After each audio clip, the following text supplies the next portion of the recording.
할렐루야. 참 잘 나오셨습니다. 오늘도 하나님께서 우리에게 크신 은혜 주실 줄로 믿습니다. 옆에 있는 분들과 인사합시다. 하나님만큼은 당신을 사랑하십니다.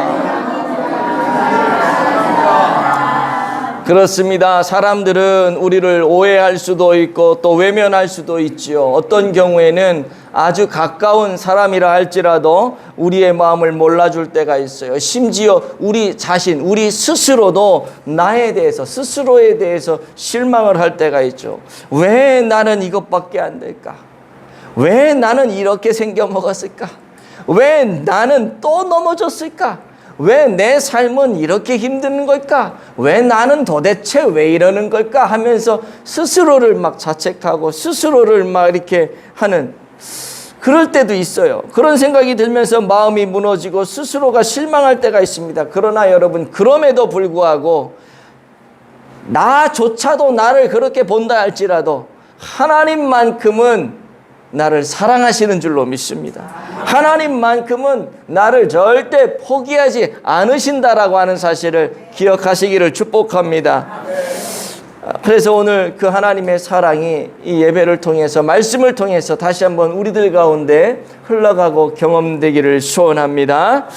오늘 우리는 요즘 우리는 참으로 혼동스러운 그런 시대를 살아가고 있는 것 같아요. 세상은 점점 빨라지죠. 모든 것이 빨라져요.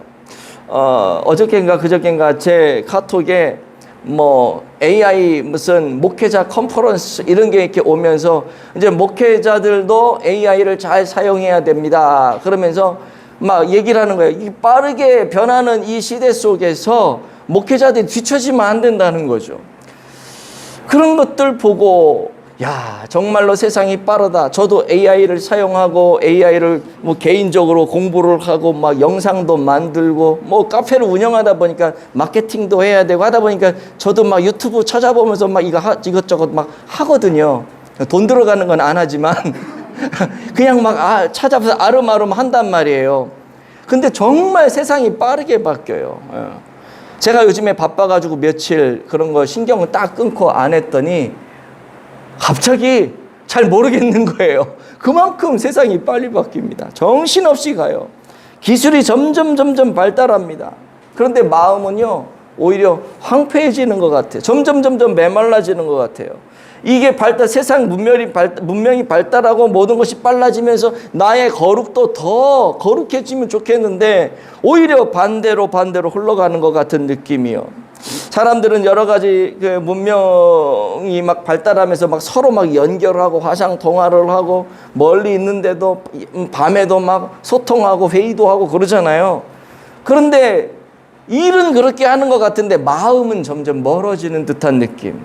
뉴스를 봐도 늘 불안하죠. 사고가 일어나고 갈등이 이어지고 전쟁이 일어나고 억울한 일들이 막 끊이지 않습니다. 정치, 경제, 우리 사모님 기도도 하셨지만은 이게 이건 말할 것도 없고요. 그러다 보니까 어느덧 우리들 이 입속에서 어떤 이야기들이 자주 나오냐 하면 도대체 세상이 왜 이래? 세상이 어디로 흘러가는 거야? 요즘 세상 전체 선을 넘어도 이거 한참 넘은 것 같은데? 이런 말들이 그냥 우리 입속에서 이렇게 툭툭 튀어나와요. 이번 주에도 카페에 어떤 손님이 오셨는데 이 지역에 어떤 좀 활동하시는 그런 활동가예요. 근데 이분이 오셔가지고 혼자서 스마트폰을 계속 보시는 거예요. 그러더니 자기 혼자 막 이 분을 못 참고 진짜 이 세상이 어디로 가려고 이러는 거예요. 자기 혼자 스마트폰을 보면서. 요즘 세상 알다가도 모르겠네가 아니라 진짜 모르겠네. 도대체 어떻게 되려고 그러면서 저한테 자기 스마트폰을 들고서 목사님, 제 목사님도 알거든요. 요즘 봐봐요. 정말 세상이 어떻게 되려고 이래요. 딱 보니까 진짜 끔찍한 그런 기사들을 이렇게 쭉 보고 계시더라고요. 그러면서 제 마음에 어떤 생각이 드는 줄 아세요? 그게 어제 오늘 일도 아닌데 이 사람 왜 이렇게 열을 내지? 이런 마음이 드는 거예요, 제가. 어제 오늘 일도 아닌데 왜 이렇게 저 사람이 열을 내지? 그런 생각이 들면서 순간 제가 어떤 생각이 또 들었냐면 내가 왜 이러지? 내가 언제부터 이렇게 반응을 했지? 나 이랬던 사람이 아닌데? 그러면서 왠지 그 뭐라 그러죠? 제가 저를 보면서 섬뜩해지는 거예요. 와, 문제는 세상에만 있는 게 아니구나. 지금 저 역시도 그 세상에 익숙해지고 있고 거기에 무뎌져 가고 있구나. 나조차도 그렇구나. 이런 생각이 딱 들면서 섬뜩해지는 거예요. 그러면서 나만 그런 게 아니라 오늘날 세상을 살아가는 많은 사람들이 다 나와 같진 않을까? 세상만 그런 게 아니라는 거예요. 우리의 삶도 똑같다라고 하는 거예요. 겉으로는 그냥 괜찮아 보여요. 교회에 오면은 웃고 인사해요. 안녕하세요. 아유, 권사님 잘 지내셨어요? 집사님, 아유, 잘 지내셨죠? 네, 어떻게, 안녕, 샬롬. 이렇게 해요. 이렇게 해요. 다들 웃으면서 인사해요. 직장에 가서도 어떻게 해요? 그냥 괜찮은 척 해요. 가정에 가서도 괜찮아. 세상이 다 그런 거지. 나만 그래? 너만 그래? 세상이 다 그런 거야. 그러면서 그냥 대충 그런 거다라고 하면서 얼렁뚱땅 넘어가 버려. 그런데 사실은 아무도 모르는 눈물이 우리에게 있잖아요. 그냥 딱 그런 것 같아. 그렇게 괜찮긴 뭐가 괜찮아.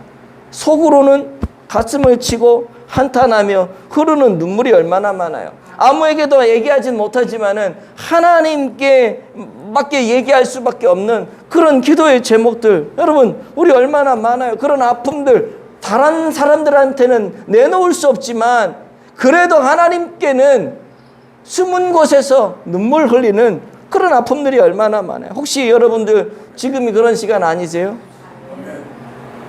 주님, 너무 힘들어요. 주님, 왜 전데요? 언제까지 하시려고요? 언제까지인데요, 주님? 그렇게 하면서 기도하면서 눈물을 흘리고 마음이 막 무너져 내리는, 사람은 그런 눈물을 모를 수 있어요. 가깝게 있는 가족도 모를 수 있어요. 친한 친구도 모를 수가 있어요. 그러나 하나님은 그 모든 눈물과 아픔을 알고 계신다라고 하는 거. 사람은 겉모습을 보지만 하나님은 중심을 보시거든요. 마음의 소리를 하나님은 들으시거든요. 사람은 결과를 보지만 하나님은 그 사람이 기쁜 곳에서 흘리는 눈물을 보세요. 여러분 생각해 보세요. 우리가 하나님을 오해할 때가 솔직히 얼마나 많습니까? 뭔가 잘못하면 벌 받겠다. 하나님이 화내시겠네. 하나님이 심판하시겠네. 하나님이 내 죄를 더 들춰내실 것 같은 그런 생각이 우리가 든단 말이에요. 정말 하나님이 그런 분이실까요? 오늘 본문은 우리의 그런 생각과 시각을 완전히 바꾸어주는 그런 아름다운 본문 중에 하나예요. 오늘 말씀은 우리가 잘 아는 내용이죠. 소돔과 고모라에 관한 이야기가 쭉 이어지게 될 건데요.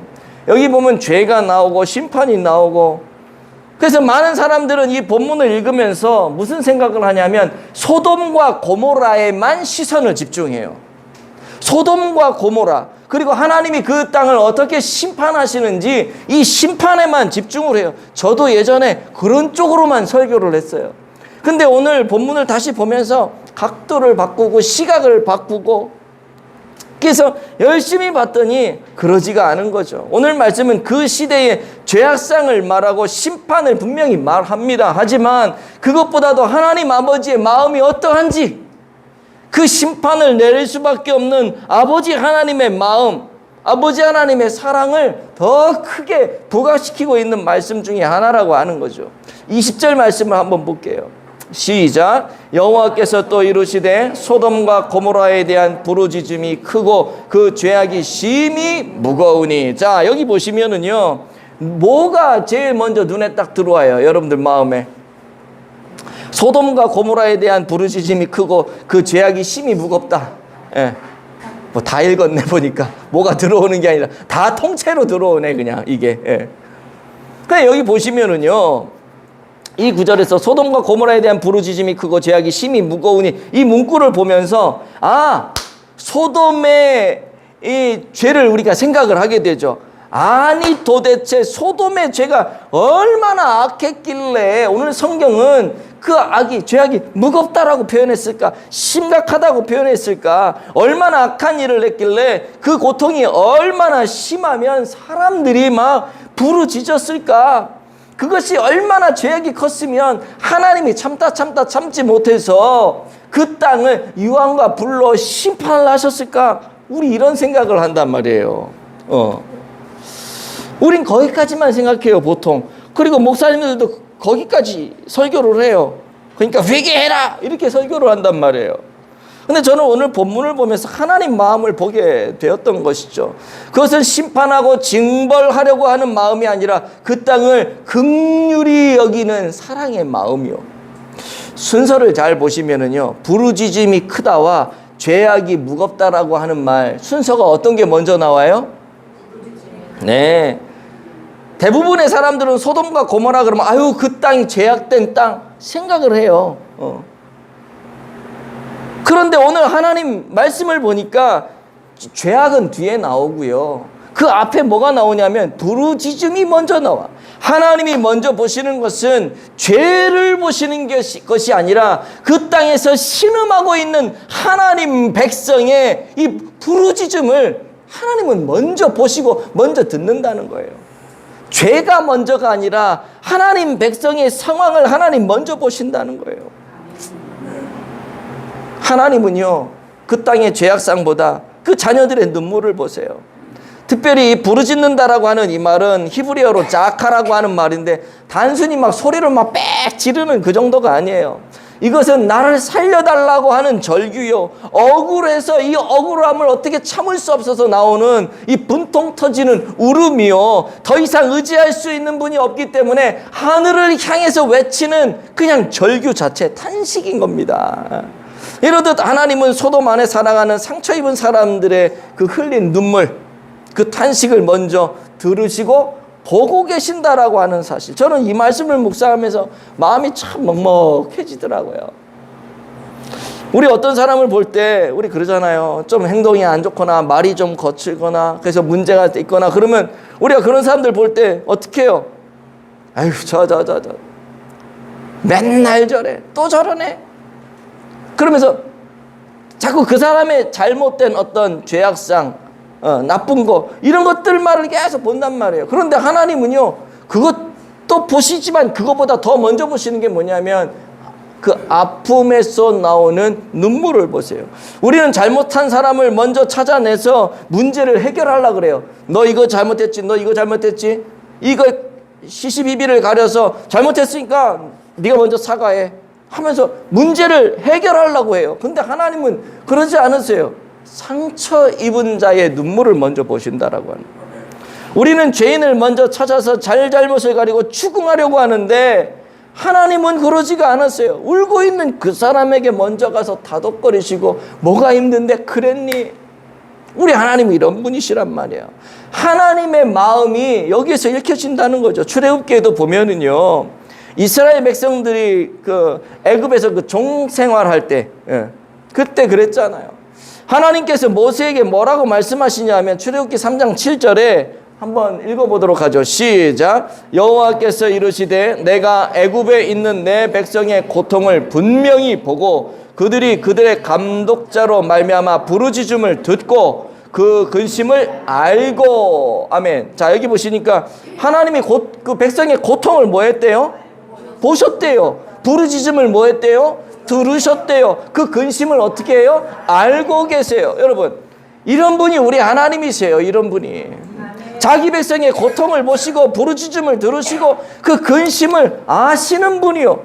오늘 혹시 이 자리에서 아무에게도 말하지 못할 아픔이 있는 그런 분 계세요? 가족에게도 말 못할 그런 눈물 흘리는 분이 계세요? 기도는 하는데 눈물만 흘리는 그런 시간으로 그 기도 시간 한 시간을 채우는 그 눈물 흘리는 분이 혹시 계세요? 사람은 모를 수 있어요. 가족도 모르고 여기 있는 목사도 모를 수 있어요. 그러나 기억하세요, 여러분. 하나님은 그걸 다 들으시고 보시고 아신다라고 하는 사실. 우리 하나님은 오늘도 그 눈물을 보시고 부르짖음을 들으세요. 그리고 우리의 아픔을 아세요. 여러분의 기도 하나하나를 그냥 흘려보내지 않으시는 분이심을 믿으시기 바랍니다. 그렇다면 이런 질문이 생기겠죠. 아니, 다 보시고 다 들으시고 다 아신다면 그러면 내 원수를 갚아줘야지. 그런 생각이 들지 않겠어요? 다 아신다면 문제를 해결해 줘야지. 이제 하나님 좀 움직여서 아시니까 움직여서 뭔가 해결을 좀 해 주셔야지. 이런 생각 들잖아요. 근데 우리 하나님은요, 우리와 좀 다르게 생각하고 다르게 행동하시는 것 같아요. 21절을 한번 보겠습니다. 21절.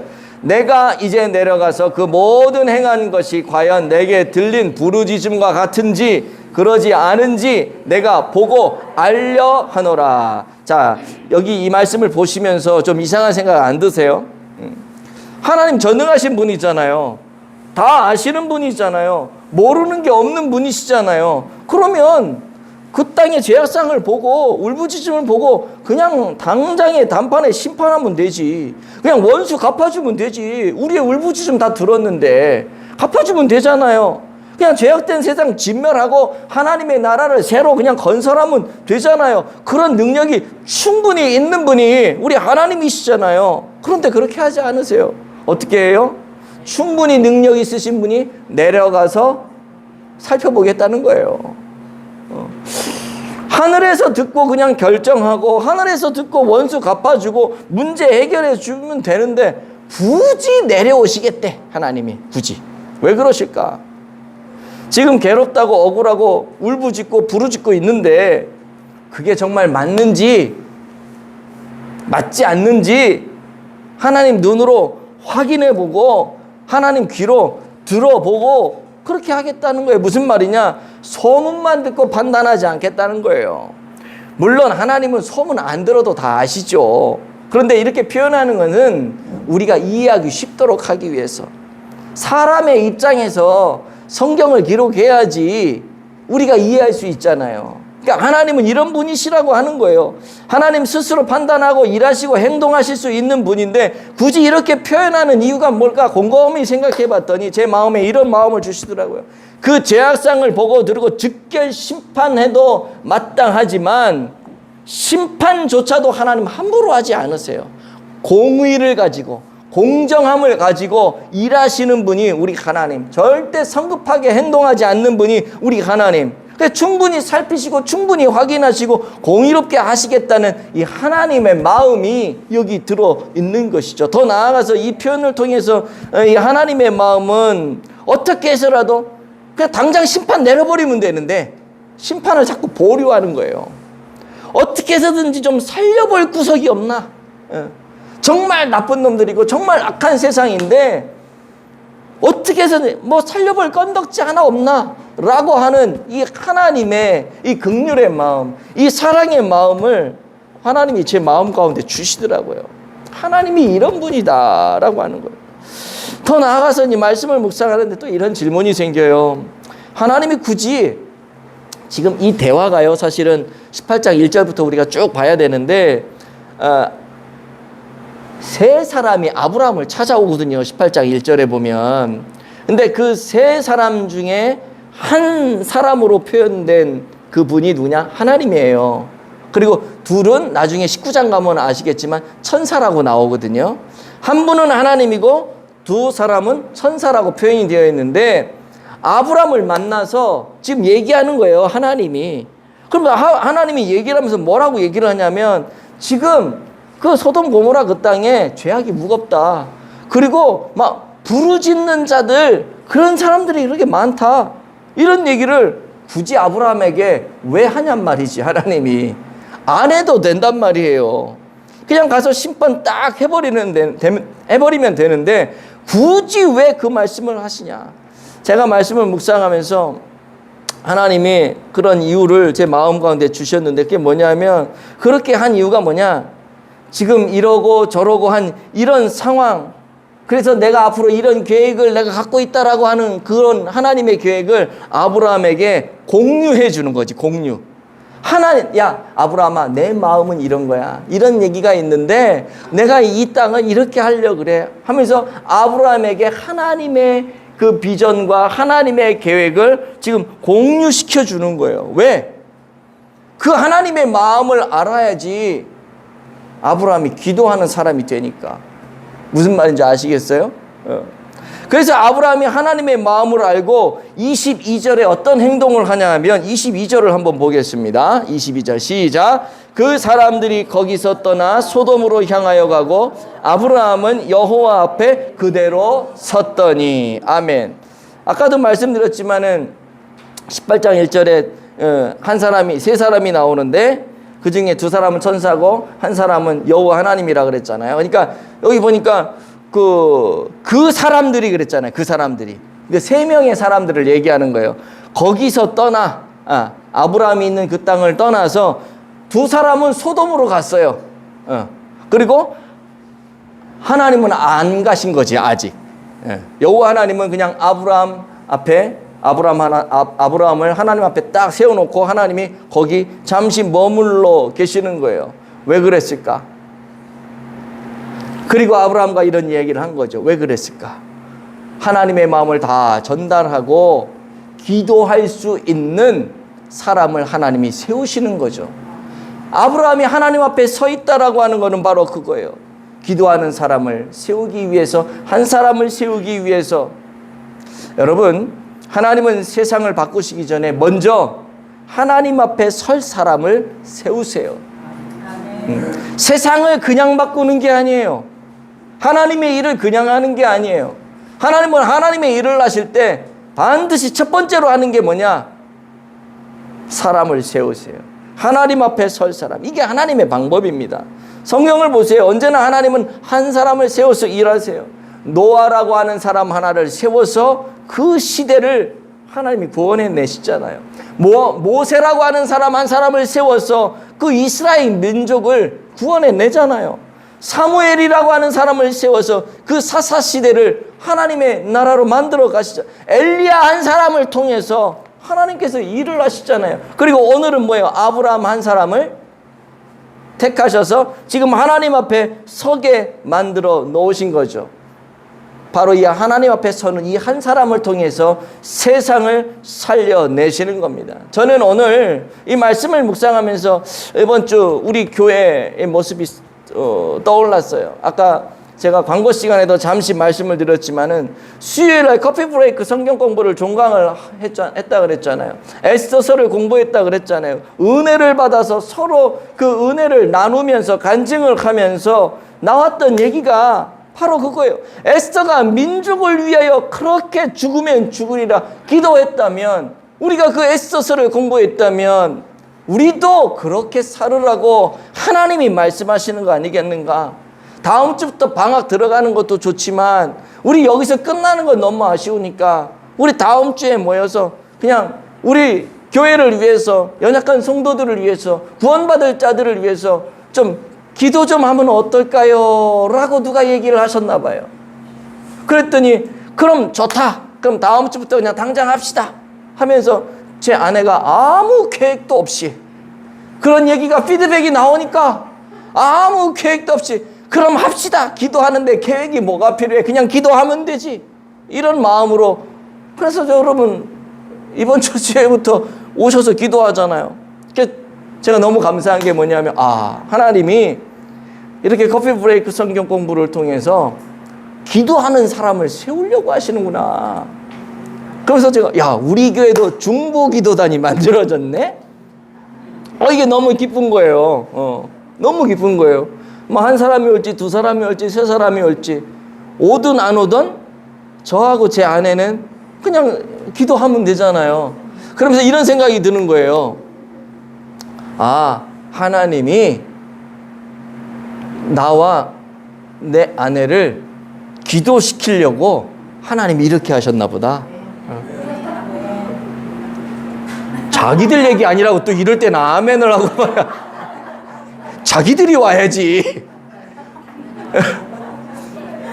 이해되세요? 이런 마음이 딱 드니까 너무 기쁜 거예요.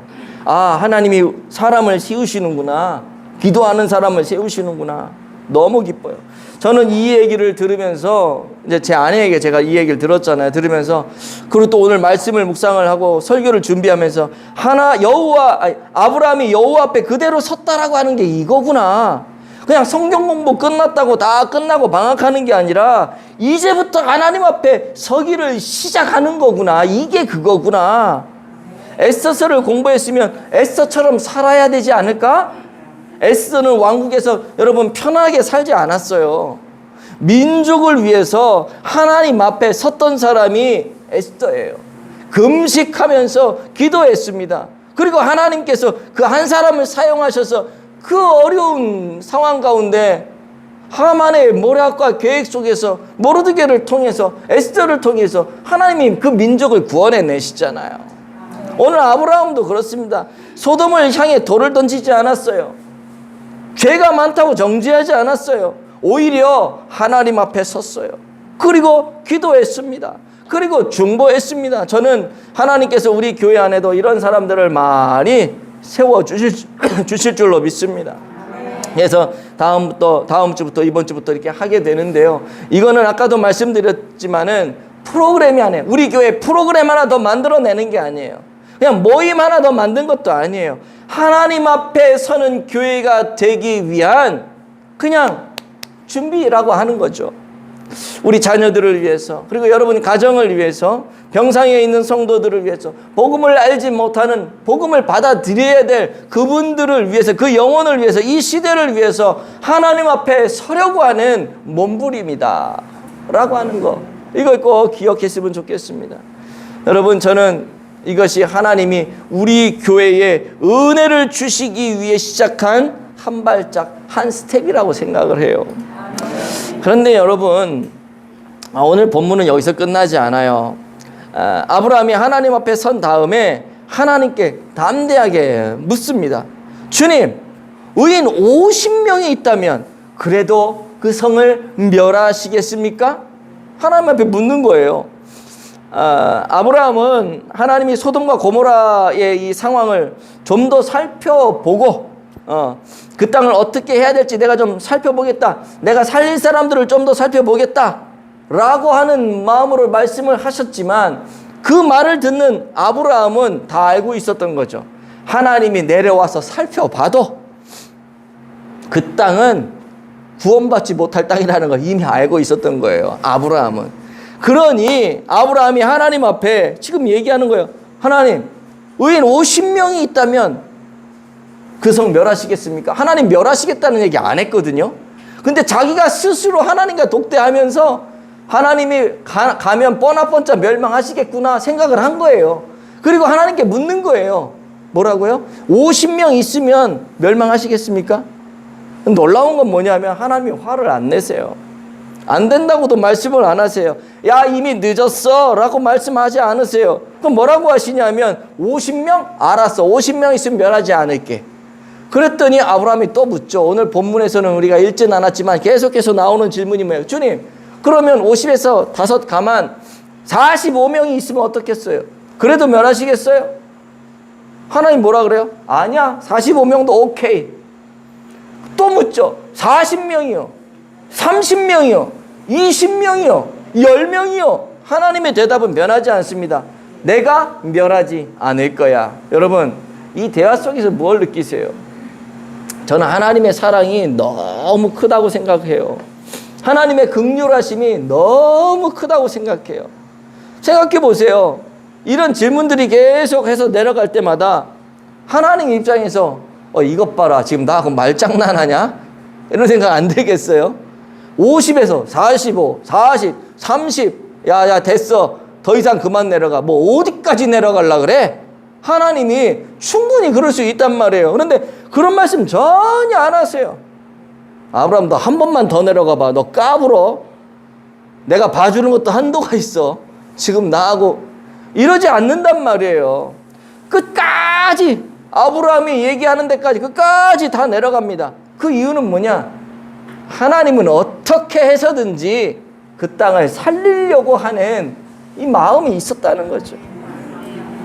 아브라함의 제안을 다 들어주세요. 말 같지도 않은 제안을 계속 들어주세요. 끝까지 용서하려고 그 이유를 지금 찾고 계시는 거예요. 이게 하나님 아버지의 마음이라고 하는 거예요. 여러분, 우리는 얼마나 쉽게 사람을 포기합니까? 한 번 실수하면 딱 찍어요. 너 찍혔어. 너 이제 아웃. 너 까불지 마. 네가 무슨 말을 해도 너는 이제 안 통해. 이럴 때 있잖아요. 한번 상처받으면 어떻게 해요? 다 끝났어. 이제 끝이야, 끝. 뭐 없어. 한번 실패하면 어떻게 해요? 그냥 희망이 없어져요. 우리는 너무 쉽게 결론을 내려버립니다. 그런데 하나님은 그러지 않으세요. 끝까지 기다리세요. 끝까지 찾으세요. 그리고 끝까지 기회를 주세요. 끝까지 기회를 주세요. 에스겔 33장 11절에 보면 하나님 이런 말씀을 하세요. 한번 읽어볼게요. 시작. 나는 악인이 죽는 것을 기뻐하지 아니하고 악인이 그의 길에서 돌이켜 떠나 사는 것을 기뻐하노라. 아멘. 하나님은요, 악인이 죽는 걸 기뻐하지 않으세요. 악인을 진멸하고 짓밟고 심판하는 걸 기뻐하지 않으세요. 그 악인이 돌아와서 회개하는 그걸 기뻐하세요. 이 하나님은요, 창세기에 오늘 18장에 나오는 하나님도 동일한 하나님이라고 하는 거죠. 그냥 소돔과 고모라 땅 딱 보고서 한 방에 그냥 보내려고 하는 하나님이 아니라 끝까지 그 죄악된 땅이 회개하고 돌아오기까지를 끝까지 참고 기다리고 인내하고 그 하나님, 창세기의 하나님과 에스겔서에 나오는 하나님은 동일한 사랑의 하나님이라고 하는 거예요. 사람을 살리기를 기뻐하시는 하나님, 오늘도 그 하나님은 우리를 살리시기를 원하세요. 그런데 하나님이 끝까지 의인을 찾으시는데 여러분, 결과는 어땠어요? 의인이 있었어요, 없었어요? 10명도 없었어요. 그래서 결국 그 땅 어떻게 됩니까? 하나님은 그렇게 살리고 싶었는데 심판을 하실 수밖에 없는 상황이 된 거죠. 그렇다면 여러분, 하나님이 원하시는 정족수가, 의인의 정족수가 10명이었을까요? 저는 성경을 이렇게 묵상하고 보면서 놀라운 사실을 하나 또 봤던 게 뭐냐면, 오늘 본문에 나오는 10명이라고 하는 숫자는 하나님이 제시한 숫자가 아니에요. 이건 아브라함이 계속 제시한 거예요. 아브라함의 생각 속에서 이쯤이면 될까? 이쯤이면 될까? 계속 제시한 거고, 하나님은 그 아브라함이 제시한 그 숫자에 그래, 오케이 계속 오케이만 한 거예요. 진짜 하나님이 원하는 숫자는 10명도 아니고 20명도 아니고 30명도 아니고 몇 명인 줄 아세요? 1명. 예레미야서 5장 1절을 볼게요. 자, 시작. 만일 정의를 행하며 진리를 구하는 자를 한 사람이라도 찾으면 내가 이 성을 사하리라, 용서하리라. 하나님은요, 그 성을 용서하시는데 한 사람이라도 찾으면 용서한다. 이게 하나님의 마음이에요. 근데 그 한 사람이 없으니까, 그러니까 소돔과 고모라가 멸망한 거는 쉽게 말해 10명이 없어서 멸망한 게 아니에요. 어떤 면에서 하나님이 찾는 의인, 하나님의 뜻대로 하나님의 생각을 가지고 살아가는 그 의인, 그 한 사람이 없었다라고 하는 거죠. 진리를 구하는 사람, 전능하신 하나님의 이름을 부르며 외치는 사람, 이 한 명을 찾아내면 하나님은 용서할 건데 그 한 명이 없었다라고 하는 거예요. 여러분, 세상이 아무리 배역하고 아무리 불의한다 할지라도 하나님이 보시는 것은 불의한 사람이 아니에요. 하나님이 이 세상을 볼 때 하나님이 찾으시는 사람은 누구냐? 의인 한 사람이에요. 의인 한 사람. 우리 교회는 예를 들어서 그런 사람은 없지만 설교를 하다 보면 별의별 사람들이 다 있거든요. 우리 교회는 정말 예배 분위기가 너무 좋아요. 우리 교회 같은 교회가 아마 이 세상에 없을 거예요. 진짜 없을 거예요. 너무 우리 교회는 예배 분위기가 좋은데, 제가 예전에 학생부 담당했을 때요, 그 학생 애들은 정말 힘들었어요. 이번 주에 우리 교회 어떤 그 기장 측 교회, 기장인가? 그 목사님이 이제 오셔서 잠시 이제 이야기를 했는데, 자기가 그 알고 있는 어떤 교회는 분당 우리 교회 이찬수 목사님이 와서 집회를, 청소년 집회인가? 학교에서 청년들 대상으로 했는데 이찬수 목사님이 막 화를 냈다는 거예요. 아니, 다음부터 나 부르지 말라고. 애들이 뭐 하는 거냐고. 설교를 하는데 왜 다 자고 있냐고 막 그러면서 다음부터 부르지 말라고 그러면서 갔다는 거예요. 애들이 그래요. 저도 그런 적이 있거든요. 중고등학교 애들 설교를 하는데요. 아니, 나는 막 열을 내면서 막 목에 핏줄 세우면서 막 이렇게 설교를 하는데 애들이 뭐 하냐, 다 자요. 안 자면 뭐 하냐면 이렇게 하고 핸드폰 해요. 뭐 몰래 하는 것도 아니야. 떳떳하게 해요. 그냥 이렇게 하고. 애들이 그래요. 그러니까 설교하다 하도 화가 나가지고 물었어요. 너 저기 하면서 물었어요. 너 지금 설교 잘 듣고 있니? 그랬더니 얘가 뭐라는 줄 알아요? 아니요. 설교 잘 듣고 있니? 아니요. 그러는 거예요. 내가 또 뭘 물어봐야 될지 모르겠는 거야. 아니요. 그래 버리니까. 그래서 예배 시간이 설교 시간인데 설교 안 듣고 뭐 해? 그랬더니 듣기 싫어요. 와, 내가 충격받았어요. 그래서 아니, 목사님이 설교를 하는데 잘못했다는 신용이라도 좀 내야 될 거 아니에요. 죄송합니다 하고 뭐 집어넣고 해야 되는데 떳떳해요. 듣고 싶지 않아요. 그럼 너 설교 시간에 뭐 하는데? 예배 마치고 어디 갈지 지금 찾아보고 있어요. 와, 근데 이 얘기를 하는데 뭐 진짜 뚜껑이 막 열리는데 막 여기 육두문자가 막 나오려고 그러는데 그럴 수는 없고. 그런데요, 제가 그런 예배의 분위기 속에서 설교를 끝까지 이렇게 할 수 있었던 이유가 뭔 줄 알아요? 그 안에 설교 잘 듣는 녀석이 있어요. 그런 애들도 많은데 설교 잘 듣는 애들이 있어요. 그러면 저는 누굴 보며 설교하냐면 그 아이들을 보며 설교해요. 그 아이들하고 눈을 맞춰가며 설교해요. 그러면 제 기분도 어느덧 다 풀려요. 그리고 열심히 설교를 하고 은혜로운 예배를 마치게 되는 거죠. 여러분, 하나님도 마찬가지예요. 많은 사람들이 하나님을 향하여 등을 돌리고 마음 아프게 해도 하나님을 기쁘시게 하는 의인, 그 한 사람을 하나님 보신단 말이에요. 그리고 그 사람 때문에 그 땅을 용서하신단 말이에요. 하나님 그런 분이, 이 하나님의 마음을 오늘 제가 보게 되는 거죠. 놀랍지 않습니까? 장사이기에도 의인을 찾으시고 예레미야서에서도 의인을 찾으시고, 많은 의인을 찾는 게 아니에요. 단 한 명의 의인이요. 한 명만 있으면 용서하시고 한 명만 있으면 사하시겠다고 또 찾고 끝까지 기다리고 싶고 끝까지 용서하고 싶고 끝까지 회복시키고 싶으신 그 마음이 우리 하나님의 마음이에요. 그런데 결국 심판을 내릴 수밖에 없게 되잖아요. 왜요? 그 한 명이 없었어요.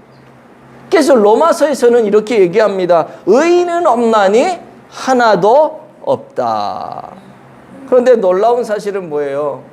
하나님이 막 회복하고 싶고 기다려주고 싶고 용서해주고 싶고, 근데 의인이 없어. 이 세상에 아무리 찾아봐도 의인이 없어. 그래서 하나님이 취하신 행동이 뭡니까, 여러분?